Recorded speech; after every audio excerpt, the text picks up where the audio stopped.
Kumusta mga kakuya and welcome back ulit sa ating channel. This is lesson 25 ng ating lesson tungkol sa iPhone and iPad repair. Ang lesson na ito ay tungkol sa iPhone X touch circuit working principle. So paano ba gumagana yung ating touch circuit ng iPhone X? Ang umpisa ng pagpapagana ng ating touch circuit ay magmumula sa PMU ang voltage na 1.8. Ito yung step 1 niya. Susuplayan ngayon niya si touch connector or susuplayan niya si touch driver IC sa pin 14. So kung mapapansin natin dito, wala dito yung si touch driver IC kasi sa touch connector ay may tinatawag na OLED display. So sa OLED display niya, ito yung display ng iPhone X. Nasa loob ng or naka-integrate sa OLED display ng iPhone X ang touch driver IC. So, papasok siya sa pin 14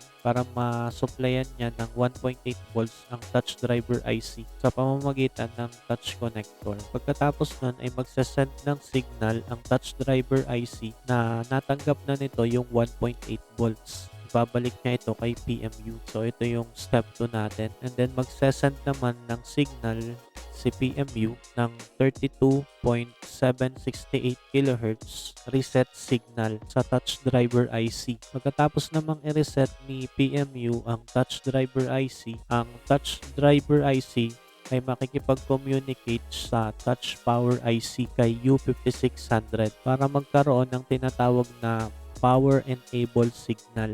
Yung power na ibinigay sa touch power IC ang magsusupply ng apat na magkakaibang voltage papuntang touch driver IC. Again, kaya hindi natin nakikita dito si touch driver IC dahil ito ay naka-integrate sa OLED display natin. So, namamagitan lang si touch connector dahil dito nga nakakabit yung ating OLED display. So, magbibigay si touch power IC ng low voltage na magkakaiba papunta sa touch driver IC natin, which is 1.1 volts, 3.5 volts, 6 volts, and then 10 volts. Lahat yun ay marireceive ni touch driver IC. Katapos ma-receive ng touch driver IC ang low voltage, ay magsasend ito ng signal sa touch power IC para makapag-supply pa ng isang power na 5.25 volts. Ibabalik sa touch driver IC para mapulfill ng touch driver IC ang kabuuang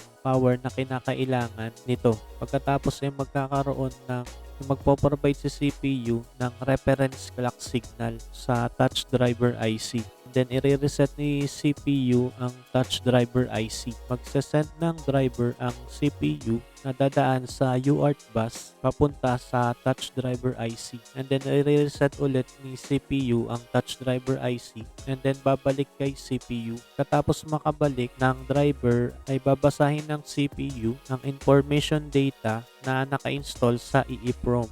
Ang EEPROM ay naka-integrate din sa OLED display natin kaya hindi ito natin nakikita dito sa ating reference. Malalaman ngayon ni EEPROM kung original ba o replacement ang nakakabit na display or OLED display sa kanya. Pagkatapos mag-read ng EEPROM ay dadaan naman ito sa tinatawag na I2C bus. Tatanggap ng synchronization signal touch driver IC galing sa CPU. Magsasend naman ng signal ang CPU sa digitizer para ma-activate ang Hall sensor. Dito na magsisimulang gumana ang touchscreen. Kapag nagta-touch na ang touchscreen, ibig sabihin ay napoproseso na ng CPU ang nangyayaring pagta-touch sa screen. Dumadaan na ito sa tinatawag na SPI bus. Ang tawag na sa ganitong proseso ay display data information. Kaya nakikita na natin at natatouch na natin yung mga nakikita natin sa OLED display monitor. At dito nagtatapos ang working principle ng iPhone X touch circuit. So sa ganitong pagkakataon, nagampanan na ng touch circuit ang kabuuan na ginagawa nito. So hanggang dito lang ang ating lesson and kita tayo sa ating next lesson. Maraming salamat.